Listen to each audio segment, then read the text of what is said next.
பல யூடியூபர்ஸ பத்தியும் பல செய்திகளும் வந்துட்டுருக்கு. அவங்க அவங்க தப்பா இருந்த மாரியான வீடியோக்களும் கூட பல பேர் வந்து லீக் பண்ணிட்டு இருக்காங்க.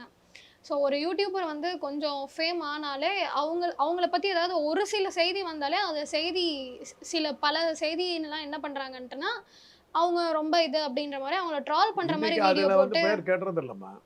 அது ஒரு காலத்துல ஐயோ! இப்படி ஆபாசமா போட்டாங்களேன்னு சொல்லி நொந்து போனவங்கலாம் இருக்காங்க. இன்னைக்கு அதெல்லாம் யாருக்கு சட்டையே பண்றதில்ல. வேற வேலை இல்ல. இன்னைக்கு அதெல்லாம் யாரும் சட்டையே பண்றது. அதெல்லாம் ஒரு காலம். என்னுடைய கல்லூரியில நான் பார்க்குறேன். மாணவர்களோட இருக்கிறேன். 20, 21 வருஷமா ஒரு பொறியியல் கல்லூரியில வேலை பார்க்குறேன். அதுக்கு முன்னாடி சென்னை மருத்துவக் கல்லூரியில வேலை பார்த்தேன். மாணவர்களோட தான் நான் கன்டினியூஸா இருக்கிறேன். பார்த்துக்கிட்டே வர்றேன். எங்க காலம் எப்படி இருந்தது? எங்களுடைய அடுத்தாப்படி இருந்த வந்த மாணவர்கள் எப்படி இருந்தாங்க? அதுக்கு அடுத்தாப்படி வந்தவங்க இன்னைக்கு இருக்கிற மாணவர்கள் எப்படி இருக்காங்கன்னு பார்த்துக்கிட்டு தான் வரோம். சார் இன்னும் பழைய இதெல்லாம் பேசிக்கிட்டு இருக்கீங்க. போங்க சார்ன்னு போயிடுது. ஜெண்டர் பயாஸ் இன்னைக்கு இல்ல. பெண்கள் மத்தியிலயும், ஆண்கள் மத்தியிலயும்.